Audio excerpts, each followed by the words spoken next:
আসসালামু আলাইকুম, কেমন আছেন সবাই? আশা করি ভালো আছেন। আজকে খুবই গুরুত্বপূর্ণ একটি ভিডিও নিয়ে উপস্থিত হয়েছি যে কীভাবে জানতে পারবো আমার নিজের জাতীয় পরিচয়পত্র দিয়ে কতটি মোবাইল নাম্বার রেজিস্ট্রেশন করা আছে। সেক্ষেত্রে আমার প্রয়োজন পড়বে আমার জাতীয় পরিচয়পত্র দিয়ে যেই মোবাইল নাম্বারটি রেজিস্ট্রেশন করা আছে সেই মোবাইল নাম্বারটি।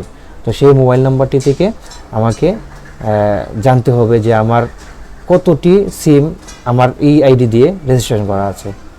তো আসুন কথা না বাড়িয়ে একদম সরাসরি প্র্যাকটিক্যালি দেখি যে বিষয়টি কীভাবে কী করতে হবে।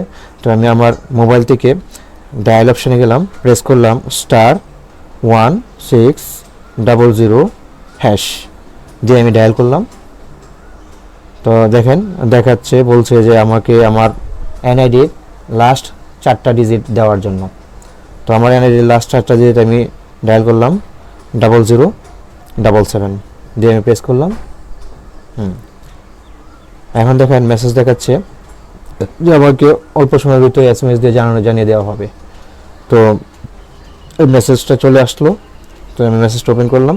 দেখেন আমাকে দেখাচ্ছে যে আমার এনআইডি দিয়ে টোটাল 11টা সিম রেজিস্ট্রেশন করা আছে।